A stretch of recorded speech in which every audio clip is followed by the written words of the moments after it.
What's wrong? Nothing. My son, Justin, walked into the house without looking at me, his head down. It's fine. I'm not going to work anymore. What do you mean? Explain yourself. He seemed like he didn't want to talk to us, so he tried to ignore us and head inside. But I was shocked when I saw Justin's back. Something was stuck on his back. A piece of paper was stuck to his back, and it read, "No hires with a high school diploma." It was probably David's doing. He must have stuck it on Justin when he turned him away. My father, Kenneth, who stormed into the office, wasted no time getting to the point once he settled down. All $20 million contracts are canceled. At the time, I didn't realize it, but that one comment would be the trigger to corner David. My name is Ryan Thompson. I'm a man in my 40s, working for a company. I usually work for a certain company, assisting my father, Kenneth Thompson, who is the CEO. My father, now in his 60s, has a strict personality and is very demanding. He doesn't compromise at work, which makes every day challenging. However, because of that, the work is fulfilling, and I can say I'm content every day. I have a son named Justin. Justin has always dreamed of working for a model kit company since he was a child. He took an entrance exam for a major company far away and passed successfully. He's set to start working at that company this spring. As a father, I'm thrilled that Justin's dream is about to come true. When he got the job offer, I was as happy as if it were my own achievement. Justin loved assembling models since he was a kid, so this is great for him. I'm sure he'll find his days fulfilling, just like I do. Honestly, I thought it might be impossible because it's quite a famous company, so I debated whether to just apply to a normal company. But I didn't want to have any regrets in my one life. It's your life, so live it the way you want. You've loved models since you were little. I'm glad you passed the interview. Congratulations. That's right. Don't hold back or give up on anything. Life is short, and before you know it, you'll be an old man if you just drift through it. When Justin showed a bit of hesitation, my wife, Anna, and I congratulated him this way. Even my strict father was pleased and smiled, saying, "Do your best," as he has a soft spot for his grandson.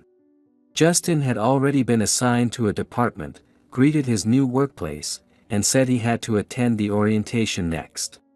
It should be a very happy thing, but I was a bit worried because his male boss in the assigned department seemed to dislike him. Justin has a stronger sense of responsibility than most people, so he tends to hold things in to avoid causing trouble for others when problems arise. Although his male boss wasn't attending the orientation, there was a chance they might encounter each other somewhere. I just hope nothing bad happens to Justin. A few days later, Justin faced the long-awaited morning of the orientation. He seemed a bit nervous the night before and had trouble sleeping, but it wasn't enough to cause significant sleep deprivation. I woke up to the sound of sparrows and headed from my room to the living room. As I entered the living room, I could hear Justin and Anna talking sleepily. Did you sleep well? You seem a bit groggy. You need to wake up properly. I'm fine. It takes an hour to get to the company by train, so I'll be awake by then.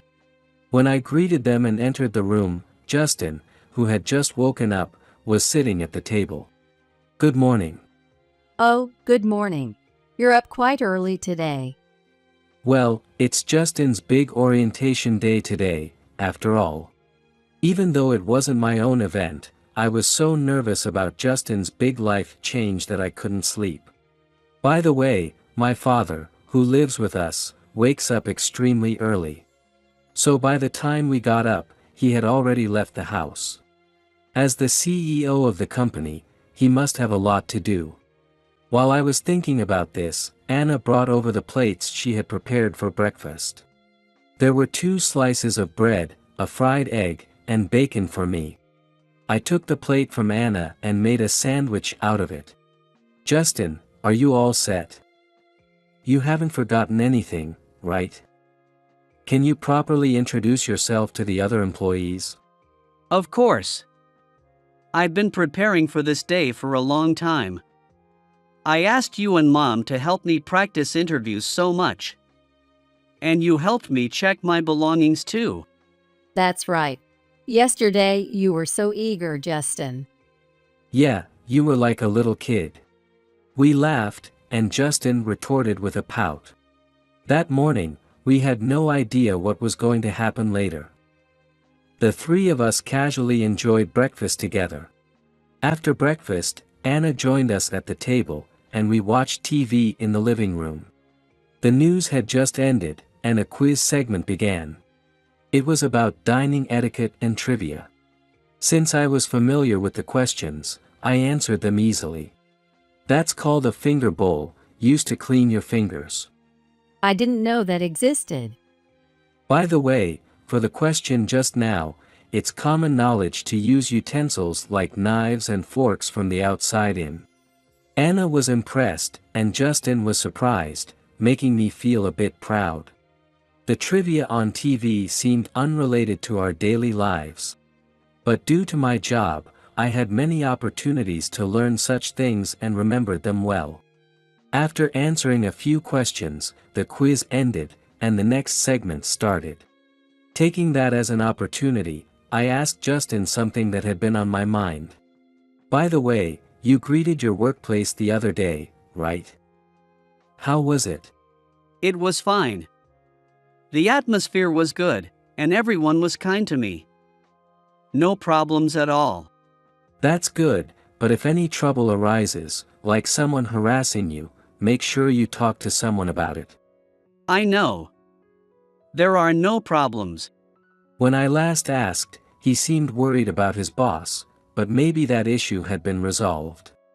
I wanted to ask more detailed questions, but it's not good to be overly involved. Even though he's my son, he's an adult now.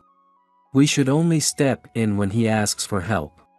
However, considering what happened when Justin was younger, I tend to be overprotective. It all goes back to an incident that occurred when Justin was about to graduate high school. Just a month before his graduation, Justin was in an accident. While walking, he was hit by a car that ran a red light. Because of that, Justin couldn't attend his graduation ceremony and didn't go to college. It was frustrating to miss the graduation ceremony, but I tried to look on the bright side. Since I couldn't go to college, I just started working earlier than others. Justin said this after he recovered and decided to start working right away. He ventured into the workforce. Until he turned 20, he worked various part-time jobs at factories, but honestly, I wished he had gone to college. Even if it wasn't a regular college, there were other options if we had explained the situation. Because of that incident, I can't help but worry about him. Educational background isn't everything, but there are people in this world who judge others by it. I hope Justin doesn't get hurt because of it. A few minutes later, Justin left the house, and I sighed when I noticed something at the entrance. He forgot something even after all that checking. It seemed he had left his watch by the door. So, I hurried to catch up with Justin. He takes the train to get to work. If he boarded it, I wouldn't be able to catch up, so I had to rush. Fortunately, I found a taxi along the way and headed to the station. There, I walked around searching for Justin. But during the morning rush hour, finding one person was challenging. After several minutes of walking through the crowd, I was about to give up when I miraculously spotted Justin. He was helping a woman in a wheelchair. Thank you so much. What if you're late to work because of me? It's okay. I still have plenty of time. I saw Justin, smiling and talking to the woman near the elevator. And I felt relieved and called out to him. But before I could, Justin spoke to someone else. It was his male boss from work. David! What a coincidence. I didn't know we lived in the same area. His name was David Anderson. He was in his 60s, like me. He also commutes a long distance to work and was heading towards the train platform. Justin had told me a bit about him. Good morning. I'm Justin Thompson, and I'll be working with you. Although Justin had already introduced himself at work a few days ago, he thought it polite to do it again. He greeted respectfully. But David, perhaps not hearing him, ignored Justin and kept walking. Seeing this, Justin hurried after him, trying to repeat himself. David cut him off with an irritated voice. Quiet down. I heard you. Can't you tell I'm ignoring you on purpose? What? The words were so unexpected that I froze in place. David stopped and glared at Justin. I heard you didn't finish high school, right? Don't get chummy with me. Know your place.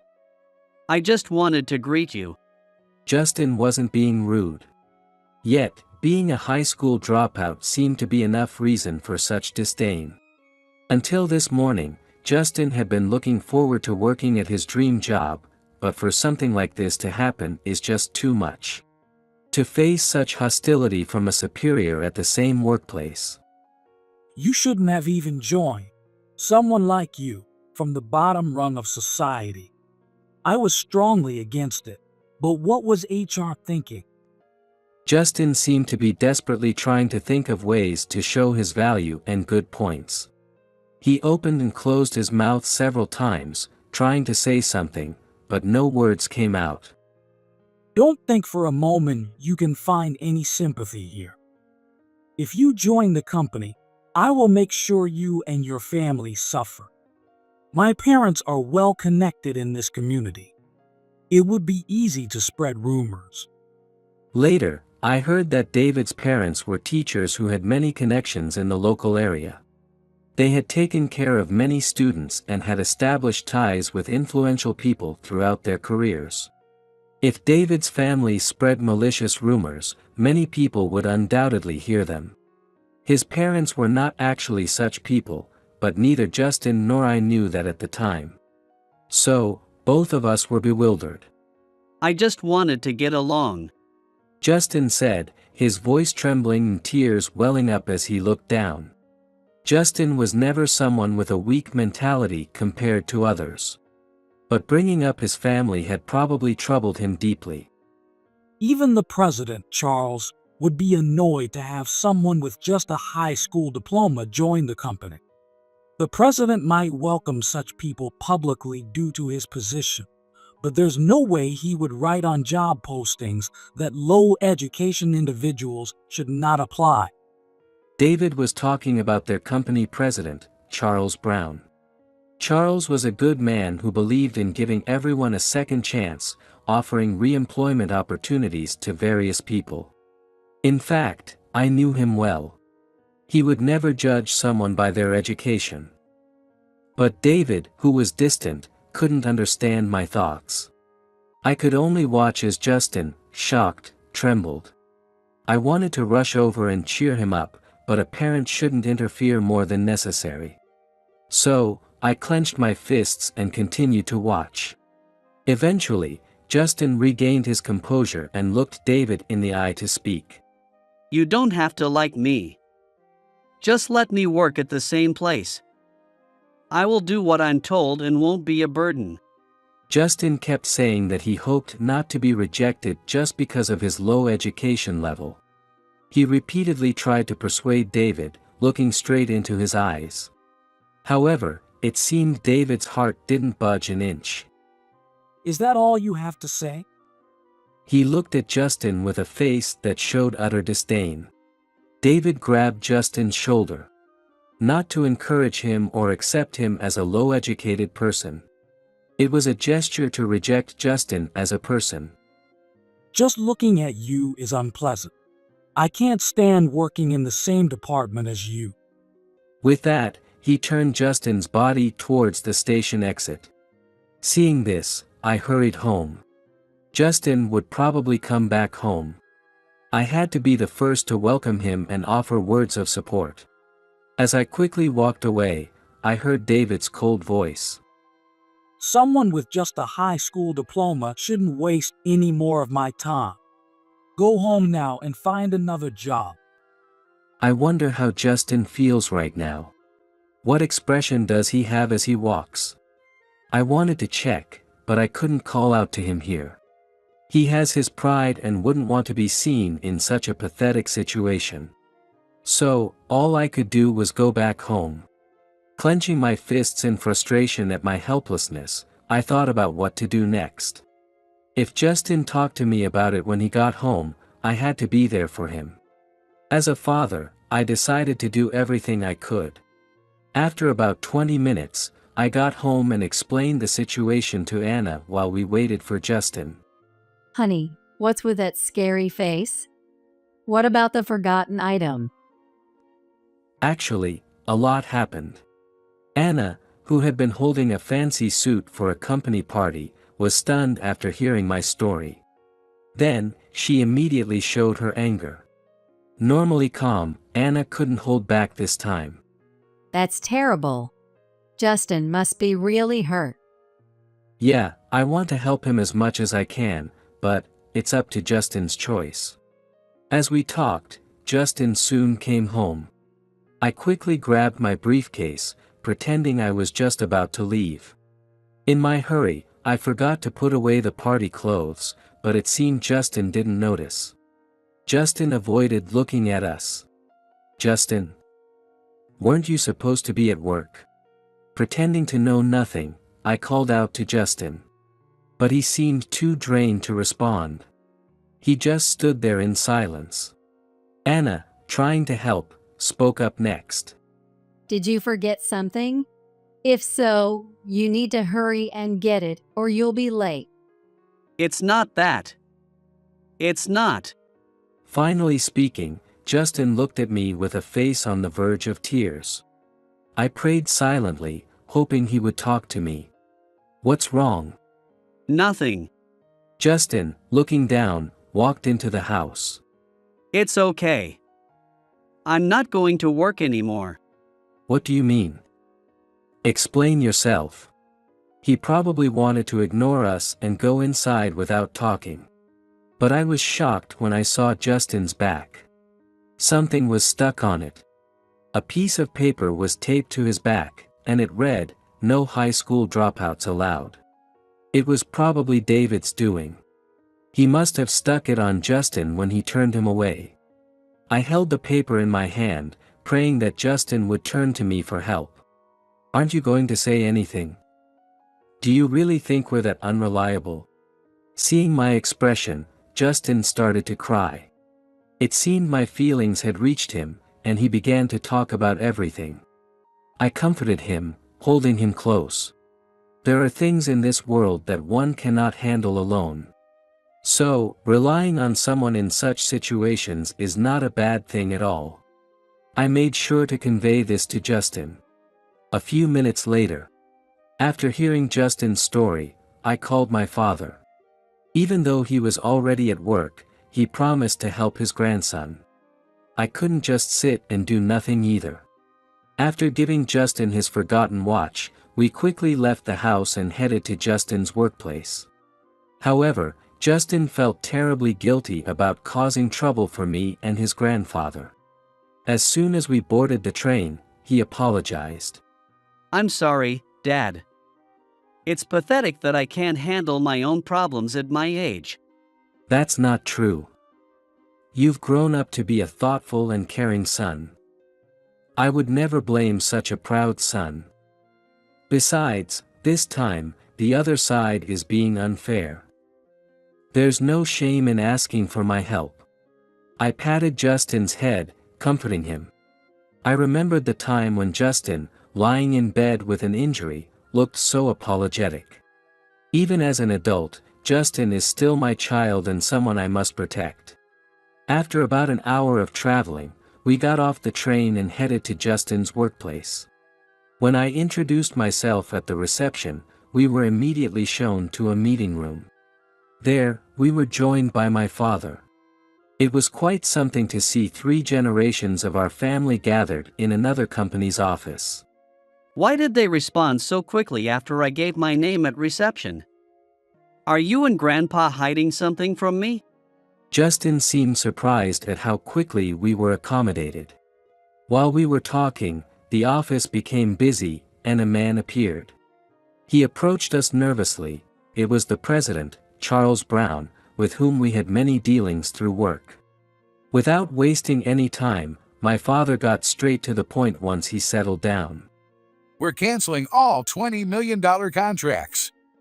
Those words were the turning point that would corner David. Whether or not we would actually cancel them was another matter, but my father's statement made Charles realize the gravity of the situation. At that moment, Justin, who didn't understand anything, could only be confused. He stared at me, trying to figure out what was going on. I couldn't leave him in the dark, so I quietly explained the situation. Actually, our company has dealings with this company. I often meet Charles. Really? I didn't know that. I'm sorry. But it couldn't be helped due to confidentiality agreements. Justin has been working in the office for the past few years. His work had mostly involved physical labor at factories, so he rarely handled confidential information, but he should have known. He should know not to talk about work-related information indiscriminately. Even so, since he couldn't have predicted this, his reaction was understandable.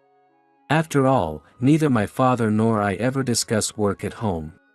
On my days off, I'm usually just watching TV or chatting about nothing with Anna. As for my father, he often spends his time tending to his plants or playing chess with the local elderly. It's natural that Justin couldn't imagine this. At work, I assist my father, the company president. I often accompany him to meetings with other companies' executives, so it's common for me to know other company presidents. That's right. As a president, maintaining good relationships with other companies is crucial. Brian is very personable, which makes conversations go smoothly. He and Charles have had many interactions in the past, so they're quite close. Hearing our explanations, Justin looked bewildered. Throughout my life, I've gained various knowledge and now use it in my role, akin to a secretary. I advise on management and company policies and suggest appropriate solutions to internal problems. After explaining this, I added, feeling a bit awkward. Well, my father and I can't actually stop the deals on our own. But we needed to express our anger somehow. Unlike Justin, who didn't go college, I graduated top of my class from a prestigious university. Using the knowledge I gained there, I continue to work in my current position to support many employees. However, I didn't think it was appropriate to talk about this with Justin, who couldn't attend high school, so I rarely mention the past. My father also graduated from a respectable university with excellent grades. To avoid pressuring Justin, my father kept silent about it too. Seeing our conversation come to a close, Charles hesitantly spoke up. So, did one of our employees do something rude to your son? His attitude was surprisingly humble for a president, but considering our relationship, it made sense. I pretended not to mind and continued talking. Actually, something terrible happened. You see, with Justin occasionally adding details, we explained everything within half an hour. What a horrible thing. It's not just a company issue. Bringing up family to threaten someone is inexcusable. Charles turned pale and looked ashamed. I'm deeply sorry for the serious misconduct of our employee. I need to call him in and hear the full story. He then sincerely apologized to us. After properly apologizing, he said he would summon David. At that moment, Charles looked fitting for his role, with a serious expression. A few minutes later, David was called in and entered with a puzzled look. He greeted Charles properly and politely introduced himself to my father and me. However, his expression turned sour the moment he saw Justin, looking suspicious. It was clear he was confused about why Justin was there. Seeing this, Charles reprimanded him. Hey, that's rude. Greet Justin properly. David looked at Justin and Charles in confusion. After freezing for a few seconds, he carefully chose his words and spoke to Charles. Excuse me, Charles, but I think you're mistaken. This man doesn't belong here. Hearing those words, Charles looked deeply disappointed. Why should you be the one to decide that? It's my decision whether he belongs in this room. That may be true, but I thought you didn't know who this man is. I may not know much, but I have enough reason to have him here. Hearing Charles's words, David looked even more confused. Anyway, take a seat on the sofa. I'm aware of the relationship between you and Justin, but I don't know the details. David sat on the sofa as instructed, glaring silently at Justin. Seemingly thinking he had said something unnecessary. He mouthed something silently to Justin, possibly telling him not to say anything more. There's nothing to discuss here. I don't know what you're concerned about, but it's not worth your time. As soon as David said that, Charles's demeanor changed. His previously warm atmosphere turned icy. How many times do I have to tell you that it's not your decision? There won't be a third warning. Watch your words for your own good. I'm so sorry. David quickly apologized, trembling. Even Justin seemed a bit scared of Charles, his shoulders shaking slightly. I understand there was a bit of a dispute on the way to work. You told Justin not to come to work because he's a high school dropout. Is there any mistake in that? There's plenty of mistakes. I only said it out of kindness. It wasn't malicious at all. Really? Out of kindness?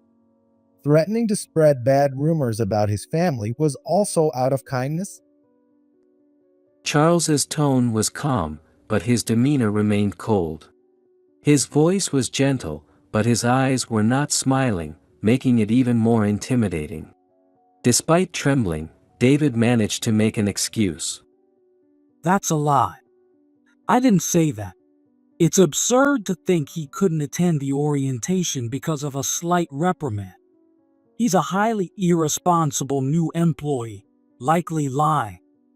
For the first time, I checked the time. Looking at my watch, I realized the orientation has already ended. I had forgotten with everything going on, but Justin was supposed to attend the orientation with a bright outlook. Thinking about that made me a bit sad. With that feeling, I spoke to David. Staying calm. Please refrain from insulting my son. If anything, you seem more likely to lie, considering the sneaky trick you pulled on Justin's back. Even my father couldn't stay silent, speaking gravely. It's best not to make derogatory remarks about others. It only lowers your own value. David flinched and fell silent, realizing he had been hit where it hurt. But he might have thought staying silent wouldn't change the situation. So he started speaking in a hesitant voice. I didn't stick any paper sign on him. That's ridiculous. David intended to deny it, but he didn't realize he was digging his own grave. Charles coldly pointed out the fact. No one mentioned anything about a paper sign. Why did you assume that? I thought it was a prank, so I thought of the paper sign. Charles snapped at David, who was trying to make excuses. The fierce demeanor was a far cry from the timid stance he had when we first met. Enough. Admit what you did. David's expression changed, and he apologized. I'm sorry. It was all my fault. Please forgive me. With a voice on the verge of tears, David looked at us and bit his lip. However, he still had more to explain. Why did you do such a thing?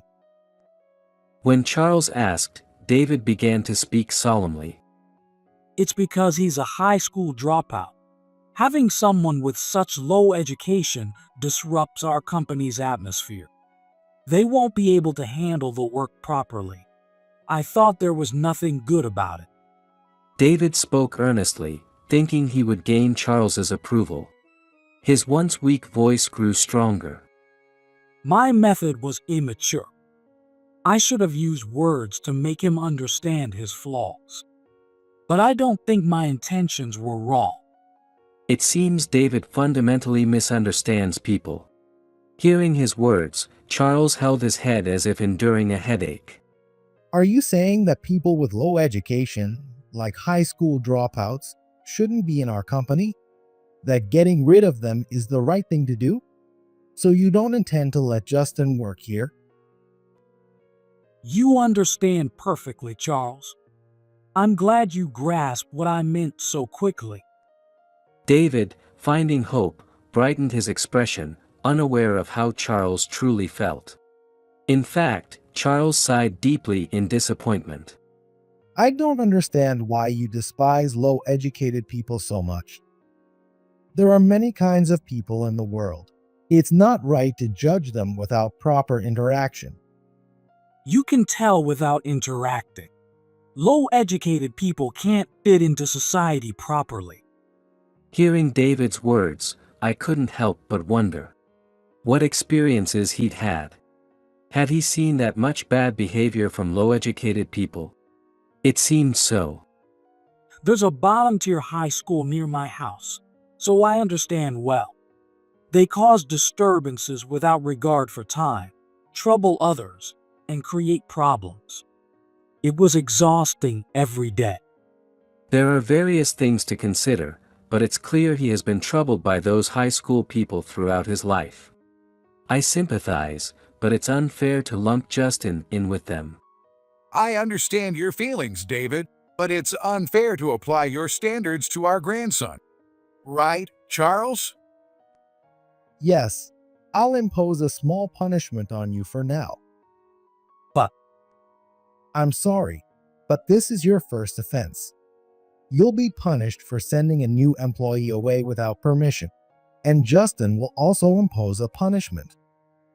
Judging people by their education is unacceptable, but I somewhat understand your feelings.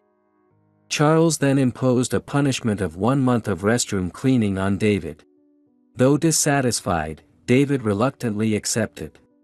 Justin also received an apology for the paper sign and the threats about his family. After the resolution with David was over, I thought it was cunning of my father to discuss future interactions with Charles. Amidst a busy work schedule, opportunities to venture into other companies are limited. My father must have thought to handle it properly while he was at it. While my grandson is important, so are the employees who rely on us.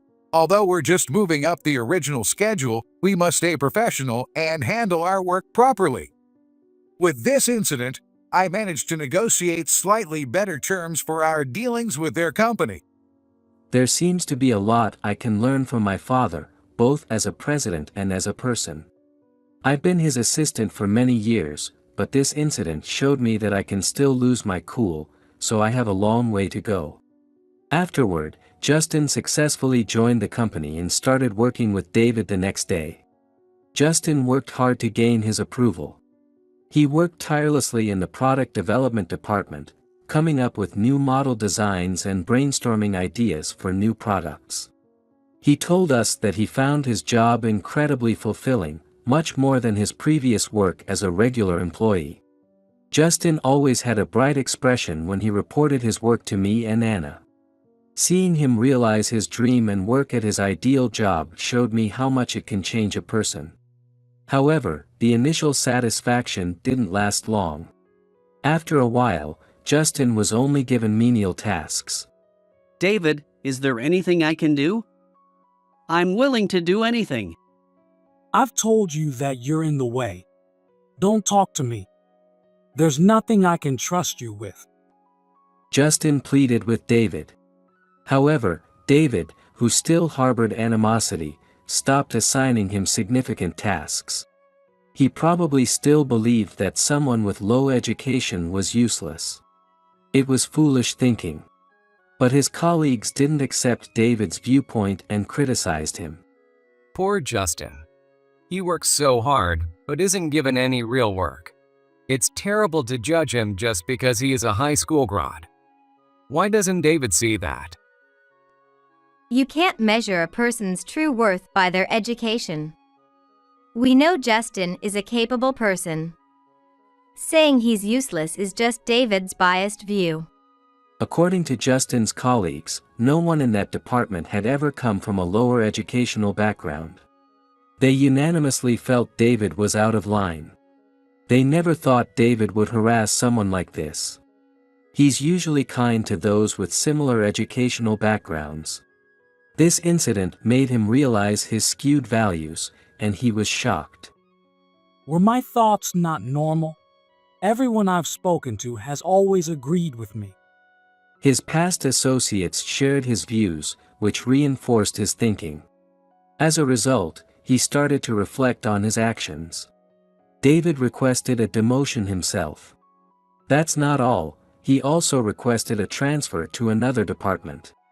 He chose to work in an area with many low-educated employees. To reassess his values.